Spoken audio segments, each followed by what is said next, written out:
අපේ මේ හඳුන්වන්නේ අමාත්‍යතුමා. හැමදාම මොන හරි කරගන්නවා ලාල්කාන්ත කරු අමාත්‍යතුමා ඔබතුමාගේ යාළුවා ළඟ ඉන්නේ. ඇයි එහෙම කරන්නේ එතුමාට? හැමදාම අල්ලපු එකේ ඉන්නේ. හැමදාම මොකක් හරි මොන හරි උටපටයක් එක්කෝ භාෂාව ගැන මොන හරි ඉංග්‍රීසි කියන්න ගිහලා මොන හරි කරගන්නවා. ඊළඟට දැන් මේ හුටපටයක් ඇවිල්ලා තියෙනවා මේ හඬපටයක් ගැන. දැන් හඬපට හුටපට දැන් මේ ඔක්කොම එකට එකතු වෙලා දැන් අපරාධ මේ හොඳට හිටපු මේ එදා മന്ത്രിවරයෙක් ඒ වගේම අද අමාත්‍යවරයෙක් අපි පිළිඅරගෙන තිබුණේ එතුමා හොඳ වැඩ කොටසක් කරගෙන යයි කියලා. ඇයි මේ දැන් මේවා ටික ඔක්කොම මං හිතන්නේ ඔබතුමාලා සැලසුම් කරලා එක් එක්කිනාට ගහනවා කියලා ෂොට් එක. මන් දන්නේ ඇයි ඒ කියලා. මොන හරි පෞද්ගලික තරහා තියෙනවද? එහෙම නැත්නම් පක්ෂෙත් එක තැන් ගන්න මොන හරි බෙදා ගන්න මොන හරි ගැටලුවක් තියෙනවද?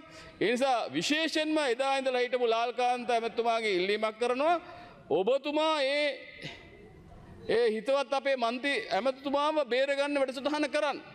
එතුමත් එක්ක එදා හිටපු විදියටම ඉන්න දැන්.